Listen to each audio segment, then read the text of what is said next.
जो इससे पहले का सवाल है जीरो लेवल से, उसका सवाल आप चैनल पे डिस्क्रिप्शन में डाल दिया गया है। अब एक्सरसाइज 2.2 का दूसरा सवाल कराने जा रहा हूँ, जिसमें शून्यकों का योग और शून्यकों का गुणनफल, वही पहले की तरह, पहले की बात पहले जैसा, इसमें कोई फ़र्क नहीं, नो डाउट, नो कन्फ्यूज़न। लेकिन बहुपद में ऐसा होता रहता है, कहीं कहीं एस की जगह एक्स स्क्वायर आता है, कहीं कहीं टी स्क्वायर भी आ सकता है, इसमें कोई घबराने की नहीं, यू स्क्वायर भी आ सकता है। लेकिन बहुपद X A X square plus B X plus C equal to कुछ भी आ सकता है, लेकिन हमें घबराना नहीं है। तो शून्यकों का योग पहले जैसा, शून्यकों का योग वही सवाल, शून्यकों का योग निकालने का तरीका बताया था। शून्यकों का योग क्या होता है, alpha plus beta equal to minus X का गुणांक, इसका फार्मूला पता होना चाहिए, पहले भी बता चुका हूं, बटे एक्स स्क्वायर का गुणांक। तो एक्स का गुणांक क्या है, यानी कि यहां एस है तो यहां एक्स का गुणांक, और यहां पर भी एस तो एस स्क्वायर का गुणांक, मतलब कुछ भी हो सकता, टी हो सकता है तो टी का गुणांक बटे टी स्क्वायर का गुणांक, फार्मूला यही रहना है। तो माइनस एक्स क्या है, माइनस पहले से ही है फार्मूले का, और -4 ये है, बटे एस स्क्वायर का गुणांक 4, तो माइनस माइनस प्लस 4/4 यानी कि 1 आया। अब हमने बताया था इसके फैक्टर करने का तरीका, पहले से फर्स्ट टर्म और लास्ट टर्म की तो मल्टीप्लाई करेंगे, 1 × 4 की, क्या हुआ 4 बन जा 4।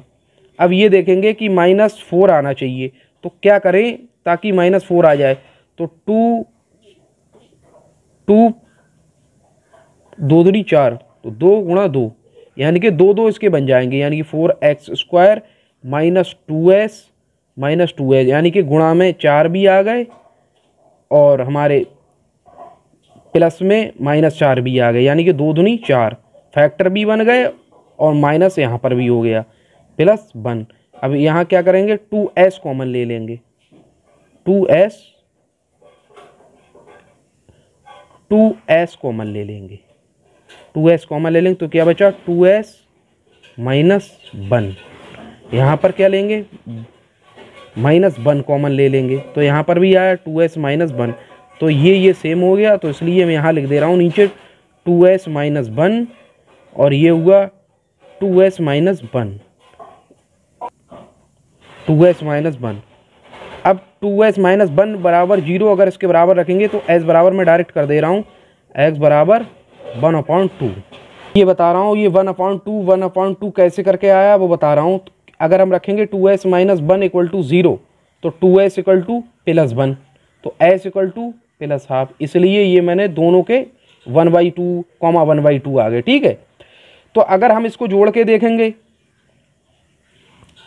शून्यकों को जोड़ के देखेंगे तो क्या होगा 1/2 + 1/2, यानी कि इसका हम लासा लेंगे LCM, तो LCM क्या आया 2, सेम है 1 + 1, तो इसमें भी क्या आया 1 आया, तो यानी कि शून्यकों का योग सेम है, ठीक। इसके मतलब शून्य जो निकले 1/2 उसका योग करके देखा तब भी 1 आया, और इसके फार्मूले चेक करा तब भी 1 आया, इसलिए ये तो ठीक है। अब आता है शून्यकों का गुणनफल, पहले एक की तरह शून्यकों का गुणनफल का फार्मूला पता होना चाहिए, बिल्कुल सेम तरीके से सब सवाल हो जाएंगे। शून्यकों का योग क्या होता है, अचर पद बटे एक्स स्क्वायर का गुणांक, तो अचर पद क्या है, अचर पद लास्ट टर्म यानी कि 1, ये अचर पद बटे एक्स स्क्वायर का गुणांक 4, और शून्यकों का गुणनफल क्या है, इसको गुणा करके देख लो, गुणनफल 2 शून्य के निकाले थे, तो ये भी क्या आया 1/4, तो इसको भी हमने देखा 1/4 1/4 सेम, तो इसलिए ये भी सही है। शून्य सत्यता की जांच करी, शून्यकों का योग तथा गुणनफल के बीच रिलेशन सही है, इसलिए ये सत्य है, प्रूव्ड।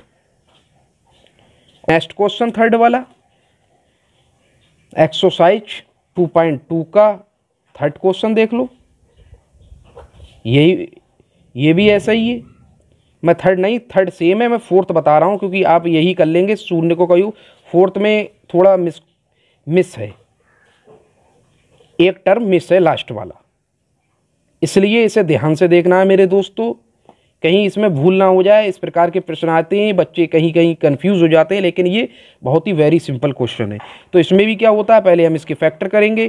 फैक्टर कैसे करेंगे, 4u कॉमन ले लेंगे, 4u तो u बचा, u + 2 = 0, तो ये 4u = 0, तो u = क्या हुआ 0, नीचे 4 चला गया 0 हो गया। एक फैक्टर ये बना 4u + 2 = 0, u = -2, तो ये क्या हुआ 0, -2 बने फैक्टर इसके। अब वही पिछली बात, शून्यकों का योग क्या होता है, शून्यकों का योग जानते ही हैं दोस्तों, अल्फा प्लस बीटा से इसको डिनोटेट करते हैं, -x का गुणांक अपॉन x² का गुणांक, वही पिछली बात बार बार रिपीट। तो x का गुणांक यानी कि यहाँ u है तो u का गुणांक, मैंने पिछले भी बार बताया था, u है तो u² का गुणांक, तो u का गुणांक क्या है, माइनस फार्मूले का, u का गुणांक 8 और u² का गुणांक 4, तो इसलिए इसको डिवाइड करा तो -2। अब यहाँ हमारी जो शून्य का है तो 0 - 2 इसको रख के देखा तो क्या बना -2, यानी कि ये सेम है। अब शून्यकों का गुणनफल शॉर्ट में लिख दे रहा हूँ, इसे अल्फा × बीटा से डिनोटेट करते हैं, ये भी फार्मूला आप जानते हैं। अचरपद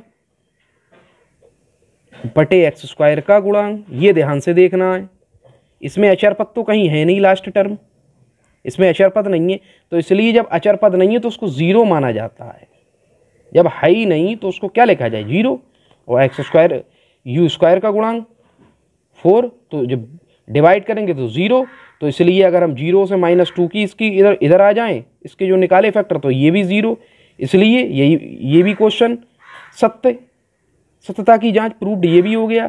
अब इसका पांचवा क्वेश्चन 2 का पहले का पांचवा क्वेश्चन